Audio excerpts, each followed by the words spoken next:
কারণে কেমনে আসে দেশে বিষ, কেমনে ঢাকের রাত,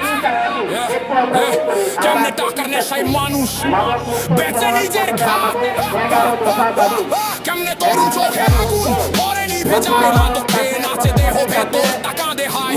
এইটা শুধু গান না ভাই, এইটা খোলা ক্ষত, একটা জাতির বুকের ভেতর জমে থাকা শপথ যে হাত বিষ ঢালে রাস্তায় আছে, হাত রক্ত মাখা চুপ থাকলে কালকে দেখবি ঘরটাই যাবে ফাঁকা। সীমান্ত বেড়ায় রাত নামে নামে গোপন গাড়ি, পেছনে থাকে মোটা দালাল, সামনে ছোট কার বাড়ি, চোখে ধোয়া মুখে হাসি, ভেতরে কেমন ফাঁদ, এক প্যাকেটে কয়টা জীবন শেষ কেউ রাখে না হিসাব। বস্তির গলি শহর মোড় স্কুলের পাশের দেয়াল, টাকার গন্ধে বিবেক মরে বদলায় মুখের খেয়াল। যে ছেলেটা বই ধরার ছিল হাতে এখন বিষ, মায়ের চোখে ঘুম নাই আর বাবার বুকেও শীষ। কেউ বলে ভাই একটু ভাই দুনিয়া হবে লাইট, তারপর রাত গিলে ফেলে সকাল হারাই দিনের সাইড, বন্ধুর দলে স্টাইল মারে ভাবে।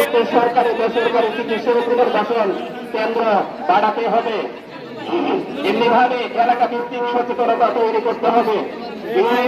ওয়ার্ড ও শিক্ষা প্রতিষ্ঠানে নিয়মিত মাদক বিরোধী প্রচারণা চালাতে হবে। 6 নম্বর, যুব সমাজের উন্নয়ন, তরুণদের মাদক থেকে দূরে রাখতে খেলাধুলা সংশ্লিষ্ট কাজের প্রশিক্ষণ বাড়াইতে হবে।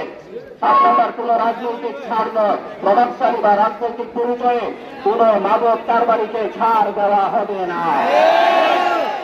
8 নম্বর, মাদক সংক্রান্ত তথ্য ও অভিযোগ দেওয়ার জন্য সহজ ও নিরাপদ হটলাইন চালু রাখতে হবে। 8 নম্বর, সীমান্তে করা পাহারা, দেশের সীমান্তে সব প্রবেশ পথে মাদক পাচার রোধে নজরদারি জোরদার করতে হবে। 10 নম্বর হচ্ছে স্থায়ী কমিটি প্রশাসন, জনপ্রতিনিধি ও ধর্মীয় নেতাদের নিয়ে মাদক সমাজ গঠনে একটি স্থায়ী কমিটি গঠন করতে হবে। 11 নম্বর, এলাকার জরুরি পয়েন্টগুলি নির্ধারণ করে সেগুলিতে সিসি ক্যামেরার ব্যবস্থা করতে হবে।